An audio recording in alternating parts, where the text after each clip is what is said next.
It's fast. It's responsive. I love the wind in your hair that a convertible provides.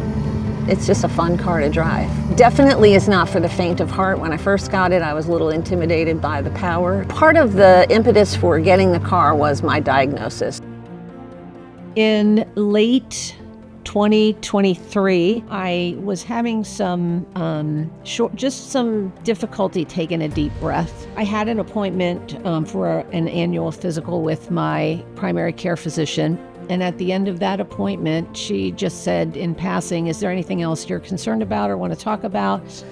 And I almost didn't say it, but I said, "Well, I'm having trouble just taking a deep breath." So long story short, she ordered a bunch of diagnostics, labs, and I finally ended up getting my blood work done. And when the results came in, I was actually at work. And just as a side note, I am a nurse by trade and was still working at the time.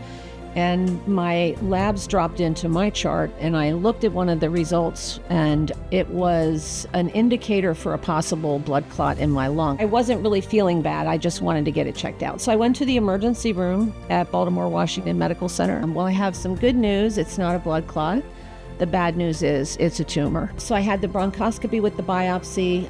The results came back about a week later, and it was positive for non-small cell lung cancer. We thought that she would be a good surgical candidate after she's received treatment. So she was presented at our thoracic tumor board, and all patients are in that position in regards to how their initial care is set up.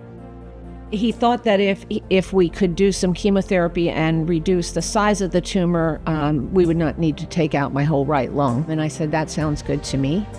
So I started chemotherapy. And so she was a great candidate for robotic lobectomy. A lobectomy is where we take out a portion of the lung. Her imaging studies that she has looks nice and clean and show that there's no evidence of any reoccurrence of cancer. From day one, every single person I encountered was encouraging, made me feel that they genuinely cared about me as a person, that I would get through this with their help. I didn't really think about my mortality necessarily, but when you're confronted with a diagnosis that forces you to kind of consider that, we only have this moment. We have this moment that we're living in.